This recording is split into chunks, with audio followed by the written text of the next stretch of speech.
Whoa, whoa, silly Steve, stop, stop. Yeah. This is very, very dangerous. You need to get all of these things off the stove. Okay, all right, yeah. You need to make sure your entire cooking surface is clean before you start cooking. Okay. Otherwise, all these things could catch fire. Yeah.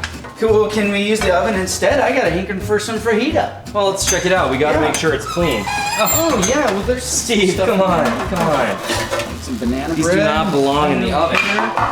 My dog dish. That went. Yeah, that should not be there. Don't go in there? Okay. I know it may be tempting, but you can't store this stuff in the oven. If you forget it's in there before you start preheating your oven, these things are gonna melt, fill your house with smoke, catch on fire. Come on. Well, man, I'm really glad you told me that. Well, now that the oven's clear, let's get this in there. I got a hankering for some fajita.